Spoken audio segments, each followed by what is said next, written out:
I apologize, fans. I apologize from the bottom of my heart. We were talking about how the fans influence or don't influence TKO, the WWE, the home offices, whatever you want to call it. And then I got a call. My alarm went off. I'm on the road. I'm not in the bunker in my usual atmosphere at Chaos headquarters. So I got cut off there for a second. I had to take that. So let me adjust the camera. Bear with me, man. One man, unique, unedited, unscripted, raw dog for you, the fans. Welcome back to part 2 of the Money in the Bank review. And I'm going to wrap this up pretty soon. We're listening to Fight Nation, Busted Open. I heard what everybody had to say last night. We already reviewed everything here from Rey Mysterio defending Jr., defending the IC title over Octagon Jr. We already know that Becky Lynch won the IC title over Lyra Valkyria. We already know that Naomi came out of the Women's in the Bank ladder match. We're in the middle of covering the Men's in the Bank ladder match here right now. We are trackside right here, right by the train station. It really is unbelievable. So if you get distracted, I got the windows open. There's particles everywhere. I just wanted to bring a quick review of last night's Money in the Bank. So thanks for being here on Guardian of Chaos, the YouTube channel for Chaos Corner. Money in the Bank. And again, as I said in the first part, go check out the first part of this review where I got in depth about everything from R-Truth to the fans thinking they're influencing, to the matches that I predicted, to a review of just about the whole show. So we're going to wind it up here, finish out on the 16th annual Money in the Bank ladder match from Los Angeles. Finish covering the men's and then go on to the main event. And we'll talk about that. So as I said, overbooked, but an incredible match. And then having Bronson Reed, Braun Breaker Steiner, JC Jeff Cobb Mateo, Jacob Fatu. Everyone thought LA Knight or Solo or even El Grande Americano. I didn't think Penta or Andrade at all. But I called Seth Rollins. So as I was saying, Seth Rollins was climbing up to the top. He unhooks the Money in the Bank. And there it is, year 2025, Money in the Bank men's winner, ladder match winner with Seth Rollins. Overall, a solid show. They do it right. 4 or 5 matches. They get you geeks to buy all the tickets for thousands and thousands of dollars. Or the elite entertainers. It really is a horse shit. And then after I wrap up the main event, we'll listen to a little bit of Fight Nation and get a feel for what everyone's thinking. Again, I was talking about what JD from Off the Script has to say, the Sala Monster, the Chi-Town Schmark, my brother Don Tony. I'll listen to his show tonight. And we'll see what everyone has to say. So that was your Money in the Bank ladder match. And then the interference, which I called. You knew it was going to happen. Okay, you just did. But those 4 behemoths is what I want to fucking see. That's pro wrestling to me. We go on to the main event. Cody Rhodes, the World Heavyweight Champion, main event. Yeet! Kind of annoying. Jey Uso against the undisputed champion, John Cena, and the man who's done the best transition from regular sports or entertainment to pro wrestling more than just about anyone in the history of the business, with the exception of maybe Kurt Angle. Gets natural fucking heat because he's a prick and nobody really likes the guy. But you can't deny his athleticism and how he works. It's just that simple. So this was the main event. A little lackluster, although the crowd, popped and went crazy. Over 17,000 last night at the Kia Forum. Was it the Kia? Or was that for Worlds Collide? Sports Arena, whatever it was. It was out in Los Angeles. 17,000 fans. That's putting asses in seats. Imagine, and then they're going to come out, I'm sure, the highest gate, the highest revenue, because you have the highest ticket prices. It's pretty simple. This match kind of was all over the place. I was wrong on this match. So I'm always wrong. You guys know that. Just because I was an insider and in this business and took the fucking bumps for over 30 years as a pro wrestling manager doesn't mean that I'm not wrong at times. I did predict John Cena and Logan Paul for the heat. Cody just came back. Doesn't really matter to Jey Uso. It's a tag team match, no titles on the line for your main event, Money in the Bank. I get it. You want to get the star power in there. So I understand.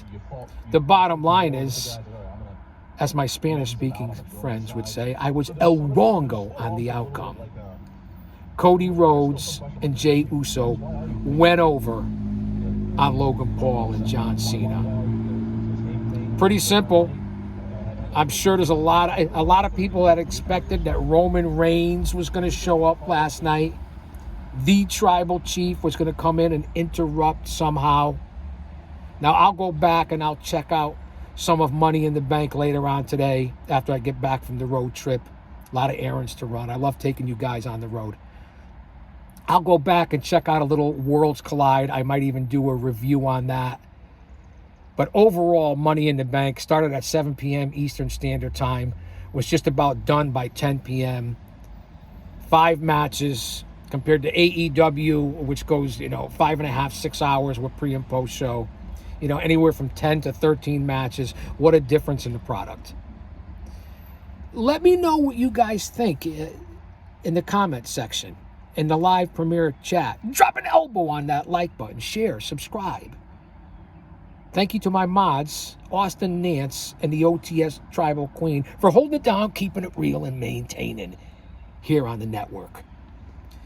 So, Rhodes looked good. He was in incredible shape. Jey Uso gets the pop. Next to Rhea Ripley and the reactions for John Cena and Roman Reigns, of course, The Rock when he's around. He gets quite the pop. No? Biggest pops of the night, LA Knight as well. I mean, these guys are over. These gals are over. The main event, Uso, again, to me, love the Samoans. You know my connection with the Samoan dynasty. They did a lot for me. I worked with them all. Little Sam, Big Sam, Junior, a.k.a. Rikishi. Had a chance to Alpha, L.A. Smooth, Yokozuna. The list goes on and on of what that family's done for me. Jay, to me, I guess he earned his shot at the secondary title in the company, the World Heavyweight title. I'll give him credit for that. Don't know how long this is going to run on for. Will Gunther Walter. We'll get back into that with Jey Uso to try to get the title back. I love Gunther. I put him in the same category as Jacob Fatu, Braun Breaker Steiner, Bronson Reed, even Logan Paul. Say what you want about the guy. Gunther, this is the future of the WWE, the future of pro wrestling. And there's just a few more that I've missed. Cena always in great shape, but to me, the heel turn has not worked. Again, not the biggest heel turn in the history of pro wrestling, especially looking back on it now, which it's easy to do. NWO, Hogan, for the New World Order with the Outsiders. Probably the biggest heel turn, second, maybe first in all of pro wrestling, especially for the time. But to me, it's going back to Larry Zbyszko turning on Bruno Sammartino. I've been singing that for months now. Do your research, do your due diligence. Research is your friend. So looking back on this with The Rock coming in and dealing with Cody and selling your soul and Cena turning on him and looking like they're going to be partners in a tag team or wherever the fuck it was going to go. And now Rock is persona non grata. That's one of my favorite phrases, which means, you're gone, you're done. Rock hasn't come back. They went nowhere with that storyline. It's really turned out to be disappointing. Started up the feud again with Viper Randy Orton. They've done it 15 times. Then with Ron Cena, and now R-Truth is back. Ron Killings, K Quick. I get it. I respect him. He's entertaining, a nice guy, a leader in the locker room. Love the guy, longevity, so on and so forth. He's been nothing but a mid-card comedy act for 17, 20 years. And now everybody screams and screams, oh, you affected the business. You made them think about it. They fucked up. Triple H fucked up. TKO fucked up. They saw the fans were in an uproar. They were chanting, we want truth. So they brought him back. Remember, this business and all of it is a work. Whether you feel you got worked or not, or was a work or not, it's not really up to you. You can speculate all you want. Only they know. No matter what Truth says, his brother says, the fans say, Triple H says. You all thought you made a difference with The Rock and WrestleMania 40 and all that, and then they turned the storyline because it was Cody's time, and to finish the story. Out of every 100 storylines or athletes or gimmicks or characters that you think you affect, maybe one or two. Maybe there was a degree of truth to this. But you cried out for LA Knight. It didn't work for him and for several other athletes over the years, the recent years. You cried about Roman Reigns. You didn't affect that when he was a heel to face to heel. You cried about John Cena years ago. It still didn't change anything. Do you think TKO and the WWE really gives a fuck about you? If you're a stockholder, you got their money. You're going to sell out the arenas no matter what anyway. You guys are going to pay the ticket prices. It doesn't matter. It's just that simple. It's absurd. Anything that's on TV, reality TV, or anything, I've said this all the time, is a work. Screaming for our truth? Yeah. Keep him backstage. Keep him as an agent, a producer, a leader in the locker room. He can still work. I get it. But don't be so sure that you influenced and changed the business of pro wrestling. I'm just giving you my honest opinion whether you like it or not. I think I know a little bit. Not that you don't. I'm not buying it. I'm saying it was a work to an extent. Bring back Carlito, another mid-card comedy act. You guys want him back, or is it just about our truth? Who, when he was doing his gimmick through all these years, did you fans even give a fuck or paying attention? Because most of you in the IWC made fun of his act, his character, his gimmick. You just did. Those are the facts. So that your main event, Rhodes and Jey Uso go over is the bottom line. I'm not going to break down the whole match. I thought it was a solid bout, but a little disappointed, lackluster. Overall, the Money in the Bank was solid. I like that it doesn't go on for hours, although I will say AEW does put on matches when they have their pay-per-views, and you get your money's worth if you're plunking down to 50. But I think it's crazy. Put yourself on a service that people pay $10 a month for, like on the Peacock, and you don't have to worry about it, instead of whacking people $50 every month for a pay-per-view. A little ludicrous. And let me set this straight, too.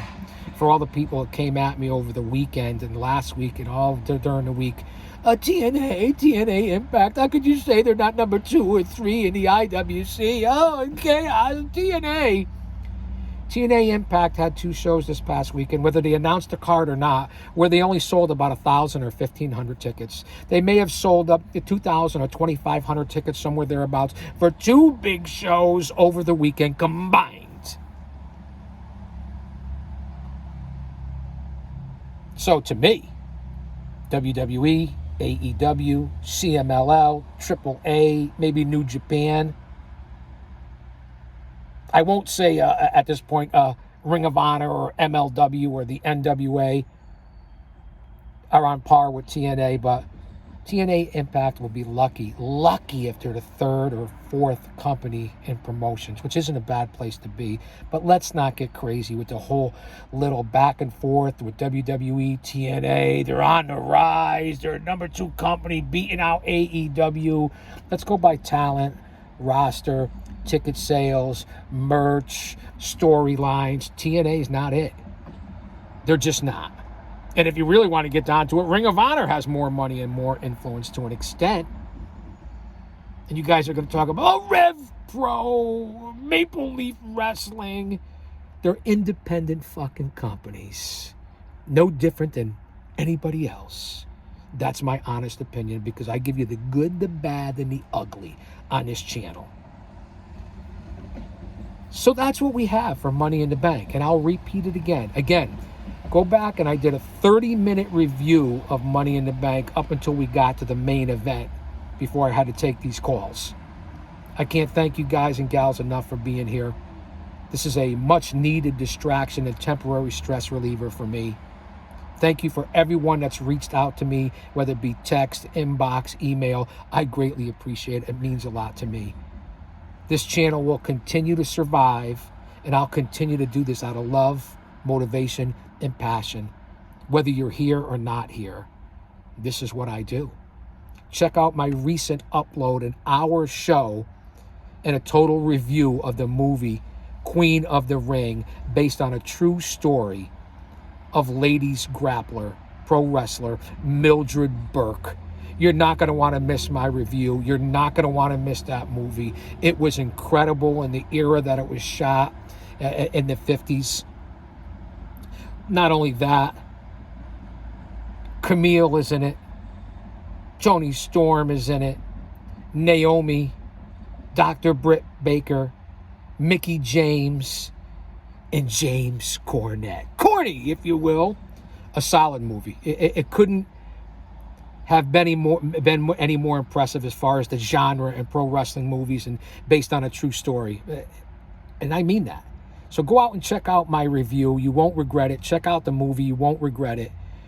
Okay? True facts. And that's what you get here. So you're better off when you walk out of here than when you fucking walked in here. Again, Money in the Bank, 16th annual. Here for the review. I appreciate you guys. I got to get back on the road, man. I got things to do. I will be back. You still with me? This is part 2 of Money in the Bank. I'll say that to say this, because I tell it like it is. Don't you dare miss it. What? Who the heck said that? Wait, what? What? Wait, let me get going here. I'll take you for a little ride before I get to my destination, and we'll see what the busted open nation and fight nation have to say. I'll let you guys listen in. Let's listen in a little bit until we go off the air. See what everyone has to say. To be able to get this moment, and the tears come from Naomi. She's a heel, and she's crazy, right? That's the persona. But she had to break character because Big E, and so many others know how hard. I know you can't see my face. Maybe that's a good thing right now, right? Turn heel to get there, but she's a completely different character. She's got the Owen Hart. Scare the rats off cheesecake, make onions cry. Bear with me. And we're on the road. I couldn't be happier for Naomi. Just goes to show you, doesn't matter where you start. You can start out as a funkadactyl. Yeah. There's still a ladder to climb. I'm right there with you. I thought, first off, so this is the first ladder match we get of the night. This is the first Money in the Bank I can recall that they've ever had the drone. So that was very neat. You know, in the past, the only elevated camera. Right on time, because here comes the spectral locomotive. Which is the camera that was up the ceiling and look down. They would just you guys want to hear it? Spots when somebody was falling off a ladder. You want to see it? Had the jib cam, which is that camera that they Let me see what I could do. I don't think I could do it. Let me see. Elevated up. Don't go. Now that scares the rats off cheesecake. Let's see what's going on. But that can only get so close. That can only do so much. Now they have the drone. They had that drone inside the ring, circling the combatants who are amongst the top of the ladder. Can you guys see? It was just an awesome camera view. So.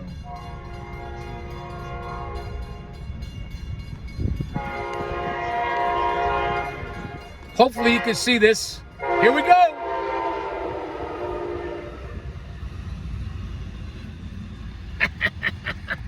I apologize for that.